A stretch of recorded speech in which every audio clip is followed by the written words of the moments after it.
बिरियाए रहनी डोलिया में छुके तो गलिया के लईती बिरियाए रहनी डोलिया में छोड़ के जात बाड़ू जान तू तो होलिया में छोड़ के जात बाड़ू जान तू तो होलिया में।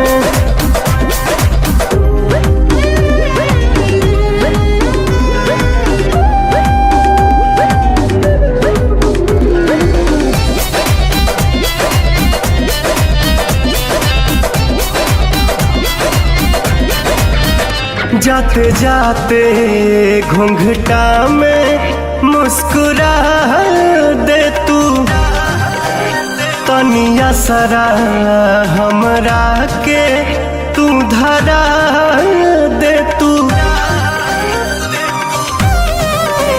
जाते जाते घूंघटा में मुस्कुरा दे तू तनिया सरा हमरा के तुम धरा दे तू। कैसे बोलाई तो के नइखे आवाज हमारा बोलिया में तो छोड़ के जात बाड़ू जान तू तो होलिया में तो छोड़ के जात बाड़ू जान तू तो होलिया में।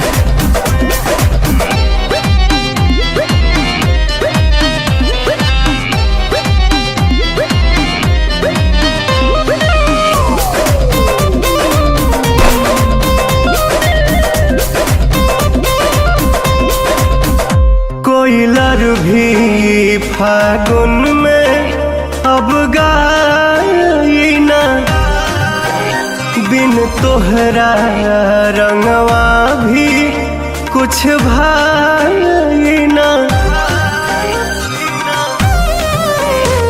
कोयलर भी फागुन में अब गाई ना बिन तोहरा रंगवा भी कुछ भाई ना।